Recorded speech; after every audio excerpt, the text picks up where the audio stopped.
Le Grunus Sophista est un dialogue néo-latin de la Renaissance, encore peu connu, publié en 1522 à Strasbourg.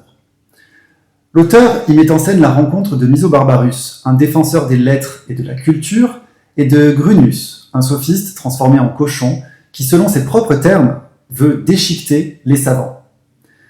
Cette édition donne à lire le Grunus Sophista pour la première fois dans une langue moderne, avec le texte latin en regard et les manchettes originales qui ont été conservées. Un ensemble de notes éclaire pour le lecteur d'aujourd'hui les nombreuses références savantes et les allusions parfois obscures de l'œuvre. Le texte est précédé d'une introduction qui présente le parcours et la production de l'auteur, retrace la genèse du personnage de Grunus et analyse la construction du dialogue. Je suis Marc Dietrich, professeur de lettres classiques et docteur en études latines de l'École pratique des hautes études à Paris.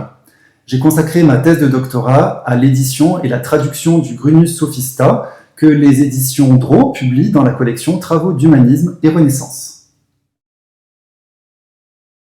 Le Grunus Sophista a été écrit par Ottmar Nardgal, un humaniste strasbourgeois du début du XVIe siècle qui a choisi comme pseudonyme littéraire Lucinus, c'est-à-dire le rossignol, équivalent latin de son nom allemand.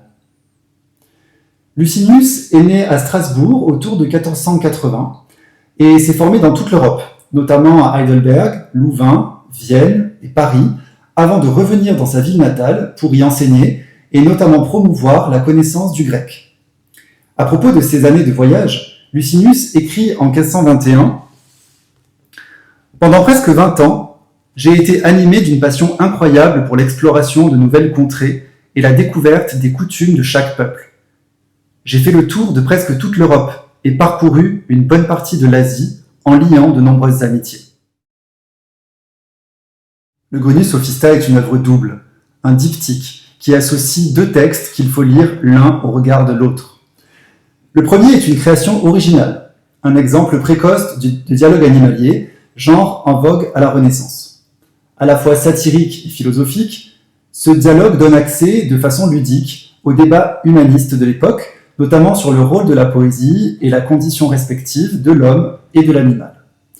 Le second est le texte matrice d'où vient le personnage du cochon sophiste. Il s'agit d'un testament parodique de l'Antiquité tardive, dicté par un cochon qui lègue ses biens avant d'être embroché, et Lucinus propose de ce testament fictif une version réécrite et largement amplifiée qui donne un peu de chair à son personnage porcin.